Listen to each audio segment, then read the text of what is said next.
Assalomu alaykum. Ismim Ibrat. Bizneslarni tizimlashtirish va avtomatlashtirish bilan shug'ullanaman. Ushbu video darsimizda demak, AppSheet'dagi keyingi imkoniyatdan foydalanamiz. Ya'ni bir vaqtning o'zida juda ko'p ma'lumotlarni qo'shmasdan bo'lib qo'shish imkoniyatini ko'rib chiqamiz. Birinchi o'rinda biz demak kontaktlarimizga ma'lumotlarni ko'paytirib olishimiz kerak. Ya'ni saqlaydigan ma'lumotlarimizni bizda asosiy ma'lumotlar bor. Demak, ishxona deb qo'yamiz, qo'shimcha ma'lumot. Ishxona joylashuvi. Bu qo'shimcha ma'lumot hisoblanadi. Endi shaxsiy, masalan, yosh, jins va tug'ilgan joy. Mana yoshi, jinsi, tug'ilgan joy. Juda ko'p ma'lumot mana saqlanmoqda. Endi onlayn qarz daftariga o'tib, bitta regeneratsiya beramiz. Regeneratsiya berganimizda demak ma'lumotlarimiz bu joyda keladi bizga. Endi biz mana qo'shishimiz uchun juda ko'p ma'lumotlar bor.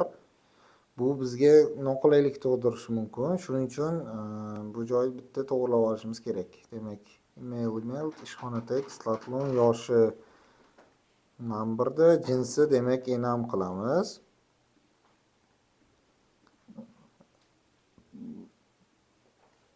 Erkak, bunga ayol yozdik. Knopkali qilib, tug'ilgan joyiga ham tekst qo'yib qo'yamiz. Saqlaymiz.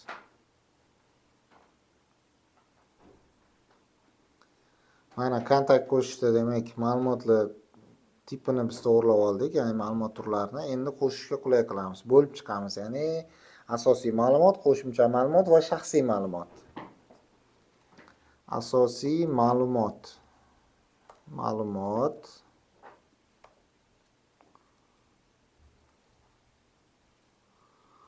Bu joyda show qilishimiz kerak va page header tipini tanlashimiz kerak kategoriyada. Asosiy ma'lumot, demak endi qo'shimcha ma'lumot.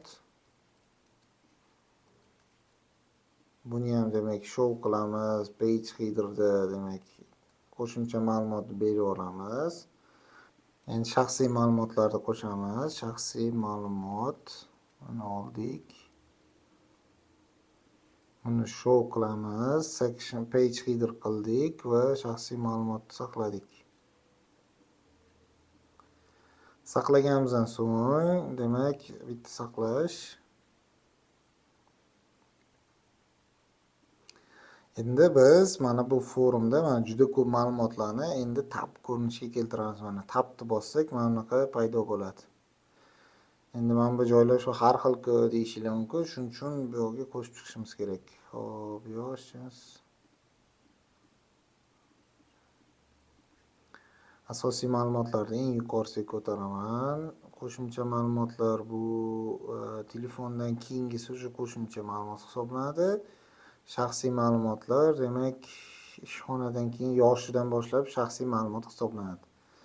Mana demak jami berilgan qarzlarni ham olib tashlaymiz. Bu joyda mana yoshi, jinsi, tug'ilgan joyi, qo'shimchani tanlasam Telegram, email, ishxona, asosiyda ism faqat telefon. Saqlayni bosamiz. Endi kompyuter versiyasiga o'tadigan bo'lsak, qo'shishni bossam mana bizda 3 ga bo'lib ko'rsatiladi. Ya'ni asosiy ma'lumot, qo'shimcha, shaxsiy. Shunaqa qilib, demak, uzun ma'lumotlarni ham bo'lib qulay qo'shish imkoniyatini yaratish mumkin. E'tiboringiz uchun rahmat. Sahifamga obuna bo'ling va AppSheet imkoniyatlarini o'rganishda davom eting.